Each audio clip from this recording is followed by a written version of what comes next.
Petit Ballon, bonjour. Bonjour Jean-Michel. Bonjour Joséphine, bonjour tout le monde. On se retrouve aujourd'hui pour une dégustation matinale, hein, donc c'est pas toujours simple. Oui, mais c'est toujours le meilleur moment pour déguster. Voilà, au moins on est libre de tout goût dans la bouche. Donc avec un vin de Loire.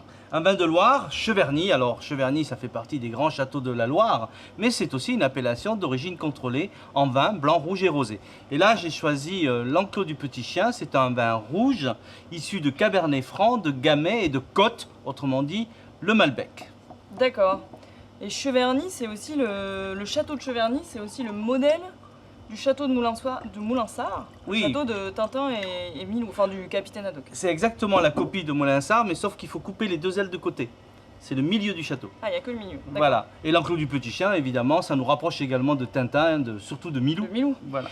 Bon, avant tout, c'est le vin qui nous intéresse. Oui. Donc on a un vin rouge, tu vois, d'une très très belle couleur, belle intensité, rubis, violet, très jeune, frais, et puis on sent que ça va être un vin quand même plutôt léger, Oui, il est assez goulayant. clair. Hein. Rien que la couleur, déjà, on Mm. sent que ça va être un vin plus facile à déguster. D'accord. Et au nez? À René, ben, on est sur cette trame de fruits noirs, fruits rouges, un petit peu réglissés, mentholés, cerises, cassis, mûres, beaucoup d'arômes primaires. C'est vraiment les raisins qui parlent là, dans ce nez. D'accord, on va voir s'il nous parle en bouche.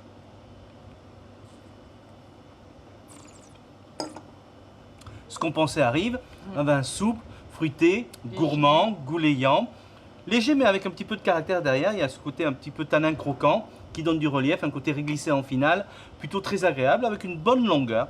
Voilà un vin moi que j'adore effectivement parce que c'est souvent les gens ne veulent pas changer de vin par exemple à table et ils veulent un vin qui aille aussi bien sur du poisson que de la viande, que des fromages, etc.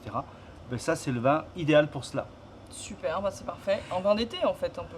C'est un vin d'été, mais un vin d'automne ou même un vin d'hiver quand on n'a pas envie de changer. Donc on peut aller sur des viandes blanches, des viandes rouges, on peut aller sur des volailles, sur des poissons de roche comme la dorade ou les rougets, Ouais. sur des fromages de chèvre, sur des fromages un petit peu crémeux par exemple.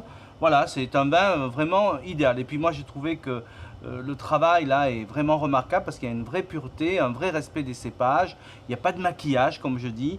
Et voilà, moi j'aime bien cette sincérité là. Ok, parfait.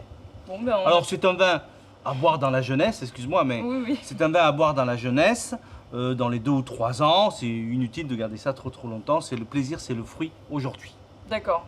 Donc à boire plutôt rapidement. Plutôt Bonne rapide. dégustation Bonne dégustation à tous. et chin.